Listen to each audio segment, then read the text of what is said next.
by single sentence, without a revolutionary theory, there can be no revolutionary movement.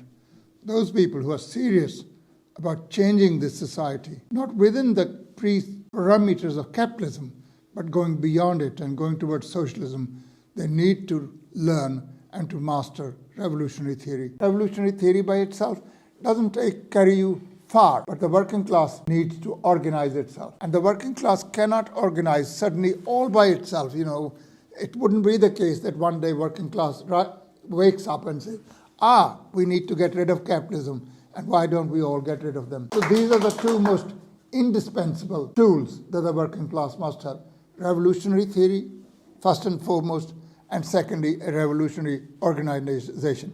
Not any organization, not any working class organization, not a trade union organization, not a cultural organization, not a peace organization, not a women's organization, etc., but an organization that organizes the whole of the working class, namely the party of the proletariat, who actually are possessed of revolutionary theory.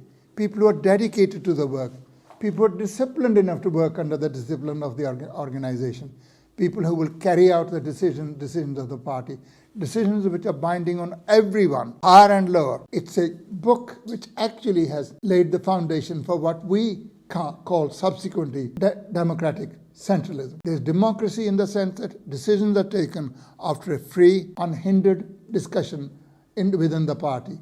But once those decisions are taken, they're binding as much on those who did not agree with those decisions as they are on those who would agree.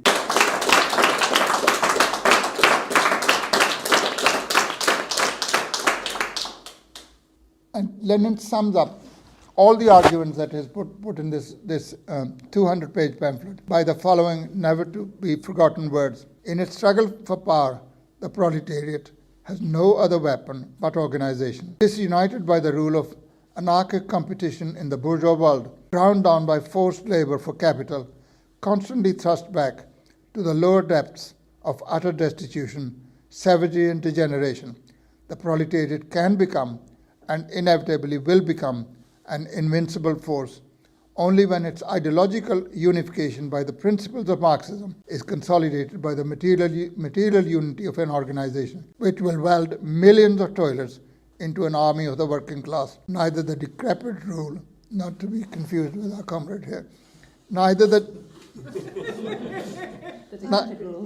decrepit rule of Russian Tsardom, nor the senile rule of international capital will be able to withstand this army. And so you can see why this book became the organizational foundation of the Bolshevik Party and of every other communist party.